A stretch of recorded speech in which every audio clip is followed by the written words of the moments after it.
What's up guys, it's Drac and happy holidays to all of you that may celebrate. We're coming out of Turkey Day and we're heading into Roast Beast Day. And while the focus is so often on stuff and things and gifts and what have you, I just hope that you're all spending time indoors, preferably warm, with people that you enjoy spending time with. And if you're stuck with people that you don't necessarily like spending time with, well, that's what the internet's for. Welcome back to another episode of Top 5's Fun Days, where I need to get content out and pay my bills, and it's not always Friday because editing is hard. I want to respond to a very specific comment today with a piece of content that I had planned in the pipes long before the comment was made, but I've been trying to make this kind of content that's really good for the hobby, that's really good for the community. Stuff that kind of discusses how our events are formed, how we prepare for those events, loadouts, etc. And like really try and get more people out and playing again as we cruise into 2023. That's my big resolution. I'm not a resolutioner on any level. I think that if you're gonna do it, you should be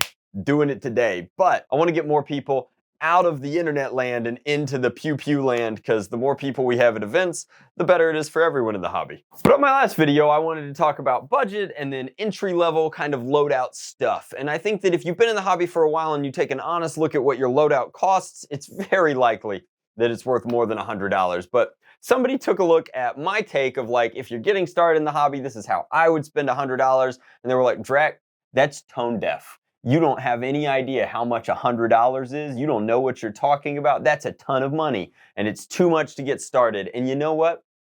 I hear you. $100 is a ton of money.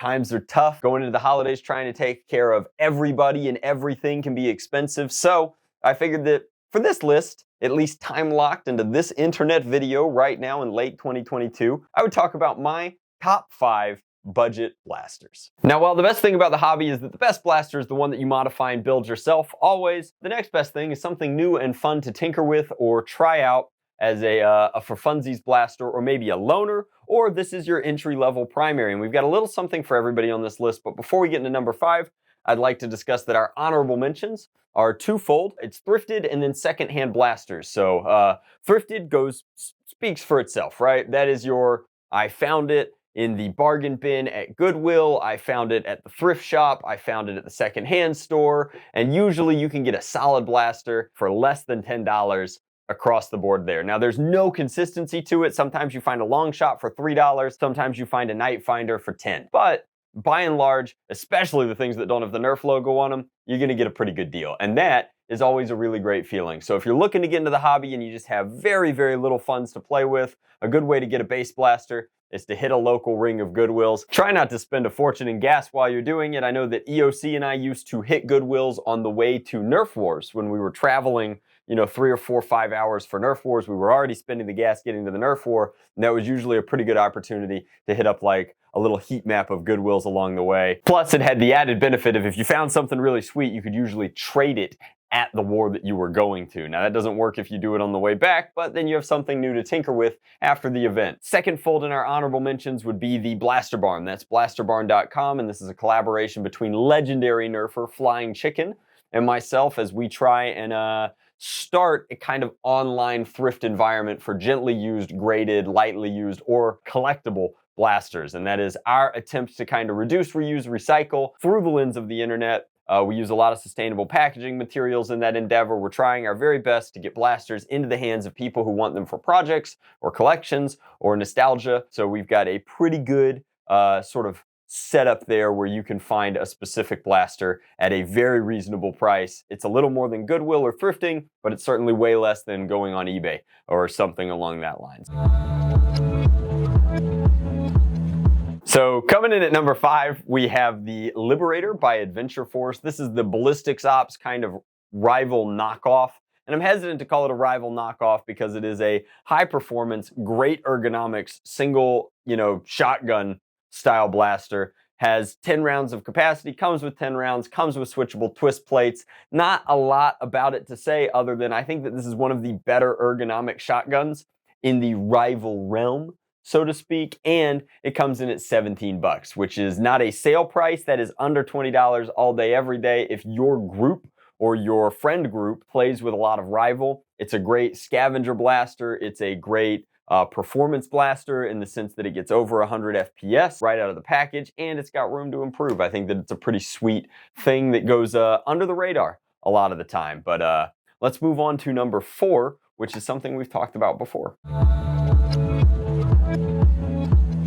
So at the time of filming this video, this blaster coming in at number 4 is only $25, which is an insane Black Friday, Cyber Monday-esque deal for this one on Target.com. But even when it isn't, it still comes in under $50, which makes the list, and that is the Dictator. This is another one that I feel like, in a world with strikers and Nexus and Dart Zone Pro and pistols and all sorts of stuff, this one really kind of snuck under the radar. It was debuted at Q3 of the Foam Pro Tour last year, and well, I think that it's a terrific blaster with a lot of high performance in the Pro line, kind of as a Pro adjacent Target exclusive. At $25, it's impossible to beat. At $25, it's an amazing primary class blaster. I think that it flew under the radar because a lot of people are used to like the traditional ergo in their pump action Springer, and maybe they don't like reloading through the stock, but a really cool sci-fi future inspired pro grade blaster, which again, right now you can get for $25.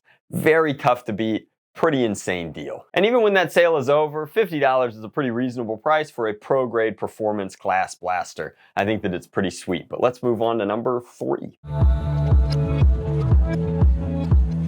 So coming in at number 3, we have the Magnum Super Drum, and this is a pistol powerhouse. It's got a brace, which is a little goofy, but this is a high capacity, full length, revolver style pistol that actually delivers pretty decent performance. It is above elite style performance and certainly above elite in terms of its onboard capacity and the amount of ammo that it comes with. A special shout out to the Excel 2, which is a Zuru blaster that has similar onboard capacity and is similarly on sale right now. The Black Friday price for the Super Drum is $10.50 for an insane pseudo primary class pistol blaster. And then the sale price for the Excel is like $12. That said, the regular price for the Super Drum is $21. It's half off right now, but at $21, it is still a phenomenal deal, especially if you like the idea of being able to reload off the field, you like using full-length darts, your group uses full-length darts, or you just really like having a monster revolver pistol thing.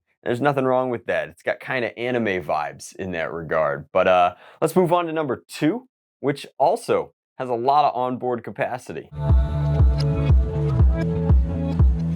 So coming in at number 2, in a world without the Elite Alpha Trooper, I feel like this is the default best HVZ blaster for the starting humans versus zombies player in your life. Whether that's you or somebody you know that's really into the hobby, at $23, the Villanator can't be beat. It is a high onboard capacity. You can rapidly reload it with additional drums should you have 2 of them. I think you can even buy the drums separately, but it's not on sale. It's just $23. All day, every day.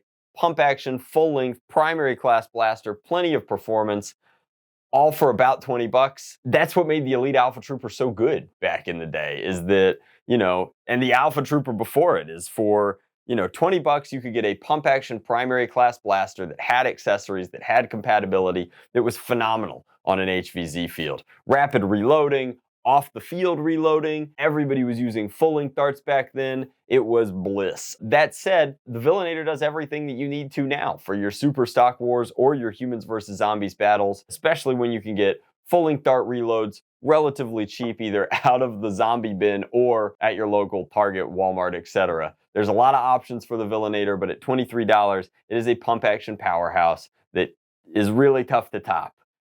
Unless you want to go performance mode. In which case, I guess we'd be talking about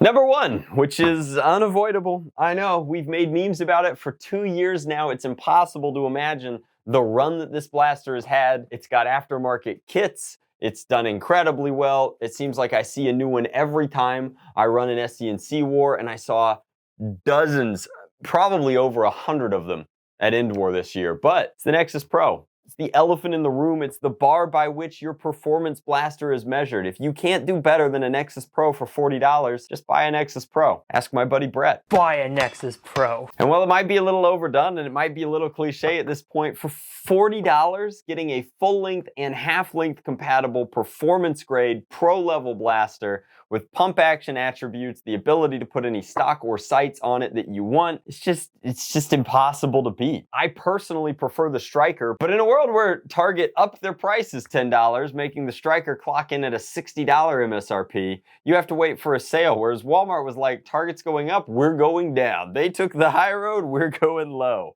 And they're undercutting it at a $40 MSRP. The Nexus came out at $50. Now it's even cheaper with all of the same good stuff included. You still get half-length, full-length darts, you still get an adapter, you still get full Talon compatibility. I don't know what I could say in this video that I haven't said at length in the Nexus Pro review or any of the other times that I've mentioned the Nexus, but it's truly unbelievable how much blaster you get for $40 out of the box. And with the ability to use full-length darts, half-length darts, and a litany of aftermarket springs and accessories, you could really kind of one blaster it through a lot of different events. So if you're on a budget and you need to come in under $50, buying a Nexus Pro is going to get you where you need to go, and especially when you consider that it is not half-length exclusive and you could use community bin darts in the form of its full-length compatibility. It comes with 2 magazines. It's got just a lot going on for it. So I think that those are my picks. I guess a brief condolence to the mothership. I tried. I looked at all of the Hasbro blasters that were out available right now. I even looked at some of the ones on sale, and there hasn't been anything that I would consider to be a budget option this year. There hasn't been anything that Hasbro's released that I'm like, wow, that's a good deal. That is it. I would feel great buying multiple of those and loaning them out. I think that Hasbro has one solid blaster release for the entirety of 2022. I'm gonna go through and do a quick scrub just to make sure that there aren't any others that I'm missing. But there's one in particular that I think is noteworthy and might actually make the top 5 this year.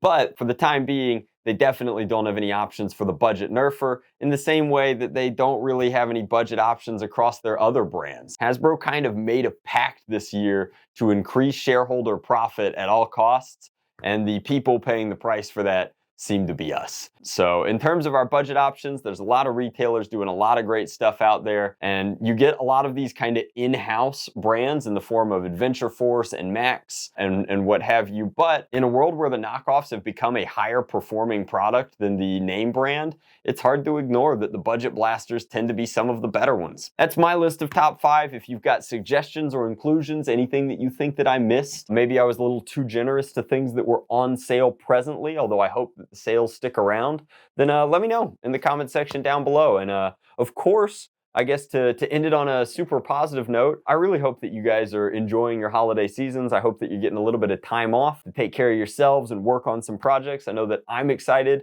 to be at my workbench for the first time in what feels like a long time. So if you follow me on Twitch, I'll probably be doing some live streaming of a couple of builds here in the not too distant future because I want to get some modding cranked out while we've got these winter times. But thank you guys so much for watching. I hope that it helped you make some cost-conscious consumer choices. And alliteration aside, I'll see you in the next one. Much love, Blast on, Drac out.